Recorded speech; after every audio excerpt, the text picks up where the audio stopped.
Hello, salut à toi, c'est Suzanne Kwezi. Je suis contente de te retrouver sur ma chaîne.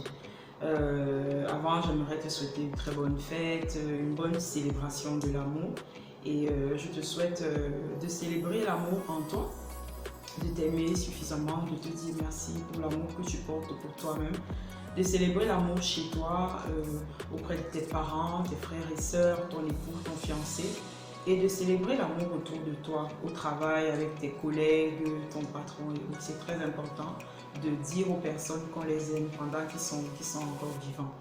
Aujourd'hui, j'aimerais parler d'un sujet que beaucoup ont sans doute vécu ou sont en train de vivre en ce moment. C'est ce qu'on appelle le silence radio. Et je vais prendre comme ça l'exemple de notre personnage du moment, notre star du moment, que je vais appeler Miss Clé. Eh bien, Miss Clé a rencontré un homme, voilà, sur les réseaux sociaux ou alors lors d'un séminaire, d'une conférence. Et voilà, ça a tout de suite accroché. Voilà, ils ont eu ils se sont découverts des intérêts communs, des passions communes. Et voilà, ils ont commencé à échanger ensemble. Voilà, ils échangent ensemble, ils discutent, ils parlent de leur vie, de leur centre d'intérêt. Ils se rencontrent souvent, ils vont au resto, ils discutent, là. Ça se passe plutôt bien. Et puis, un jour, comme ça, voilà, silence radio. Le jeune homme n'appelle plus, le jeune homme ne fait plus signe, le jeune homme voilà, il ne répond plus aux appels, et puis c'est la panique pour Miss Clé. Et voilà, c'est une situation qui peut vraiment faire mal, qui peut créer de la confusion, voilà, des émotions troubles que en fait on n'arrive pas souvent à maîtriser. Et très souvent, on se pose la question de savoir pourquoi.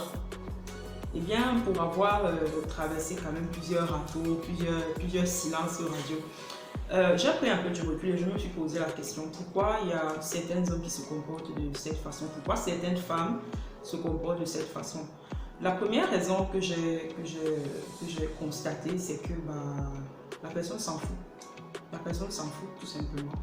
Et voilà, la personne est dans l'assurance de ce que de toute façon la relation est déjà acquise.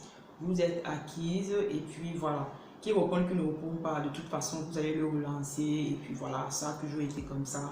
Donc il s'en fout, ça peut être l'une des raisons. La deuxième raison peut être que il vous reproche quelque chose. Voilà, il ou elle vous reproche quelque chose et puis il a longuement discuté avec vous, il a communiqué avec vous de plusieurs des manières et vous n'avez pas changé votre comportement qui vraiment l'énerve ou alors qui vous met mal à l'aise et il décide donc de faire du silence radio pour vous inciter voilà, à comprendre qu'il est vraiment fâché, elle est vraiment fâchée. Une autre raison, c'est que la personne peut aimer les jeux plutôt. La personne peut aimer ça. Il y a des personnes comme ça qui aiment bien ça, qui aiment bien mettre le flou dans la tête des personnes. Et puis voilà, ils décident de le faire juste pour voir un peu ta réaction, juste pour tester un peu, pour voir comment tu vas réagir.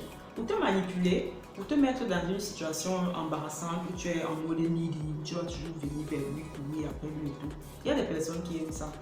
Et puis, il y a aussi des personnes qui traversent des moments difficiles, qui ont eu des chocs émotionnels et qui, très souvent, quand ils traversent cette période-là, ils se renferment sur eux-mêmes, ils se renferment sur elles-mêmes. Et ces personnes-là, très souvent, c'est leur manière à eux de vous aimer, c'est-à-dire de vous protéger de la situation qu'ils traversent.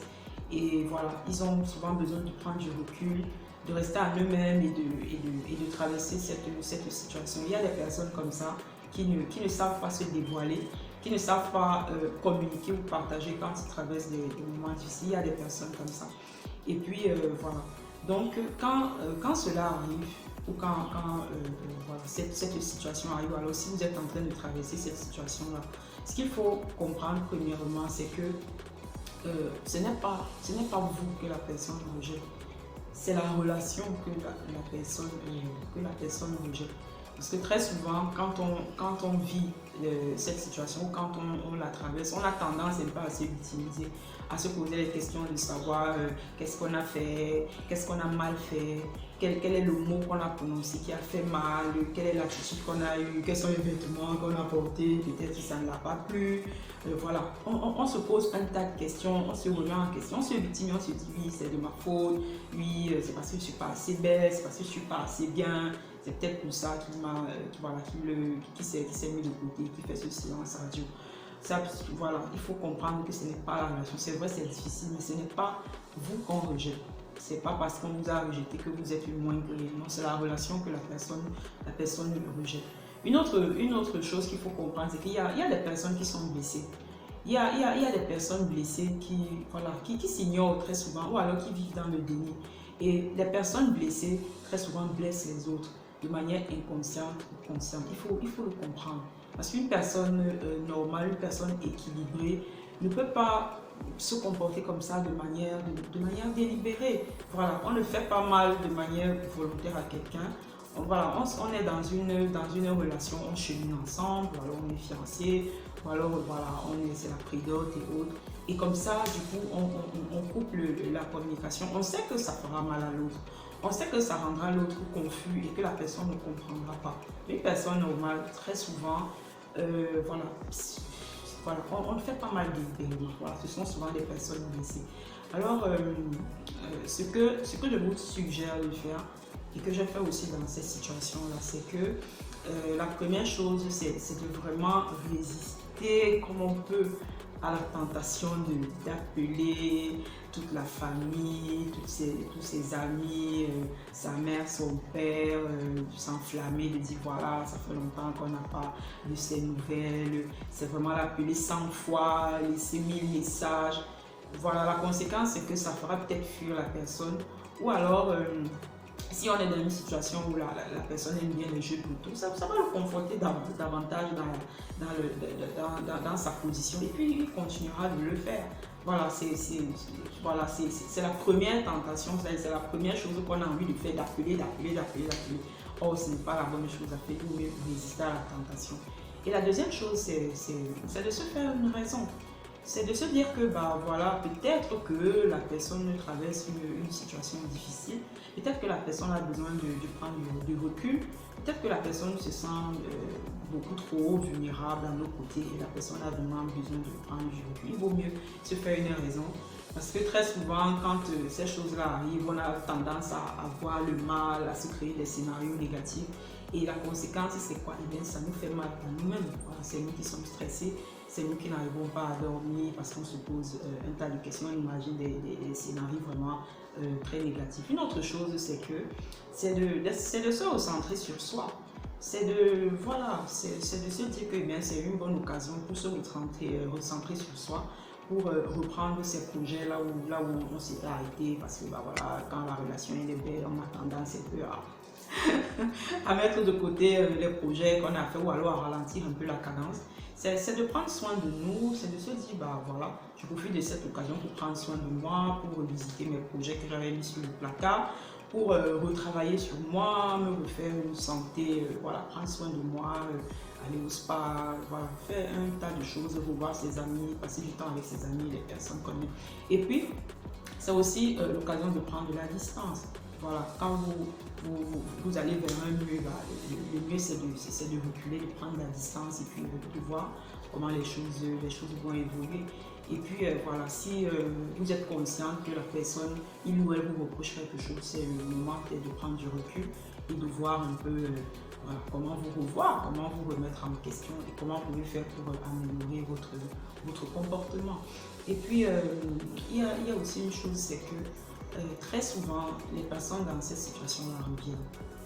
Ils reviennent, voilà, après un certain temps, quelques semaines, quelques mois, quelques années, ils reviennent. Et quand ils reviennent, il est préférable très souvent de ne pas commencer comme on a souvent l'habitude de faire. Oui, c'est maintenant que tu m'appelles. Oui, tu étais où? Depuis je t'appelle, tu ne me réponds pas. Maintenant tu me reviens comme ça. Ça veut dire quoi? Comment tu me manques de respect comme ça? Non.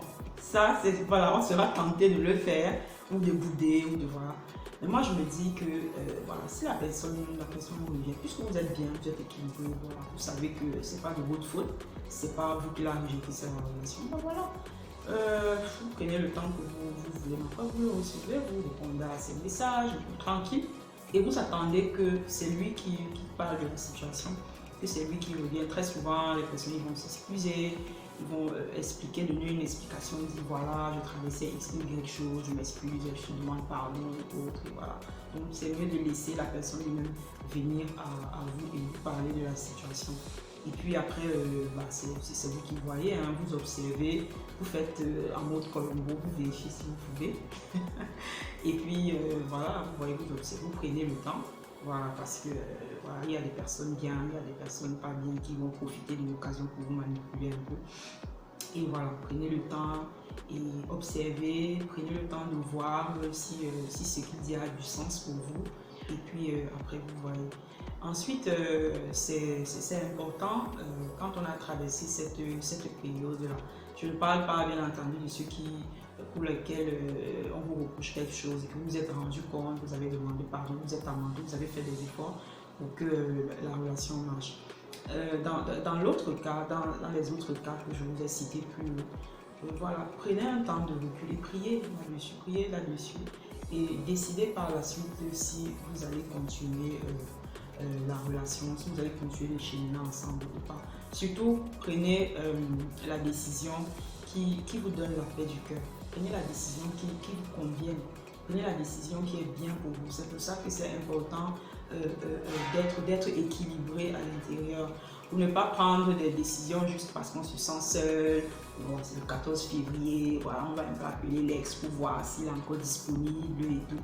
Non, prenez la décision parce que vous pensez que voilà, vous voulez lui donner une deuxième chance ou alors vous voulez voir comment est-ce que les choses vont cheminer, vous voulez continuer de l'observer, vous voulez voir. Mais prenez la décision qui vous convient, prenez la décision qui vous donne la paix du cœur. Et puis après, voilà, c'est vous qui voyez. C'est ce que je voulais partager avec vous. Pour celles et ceux qui traversent cette situation en ce moment, en cette période du 14 février, il y a quoi vous?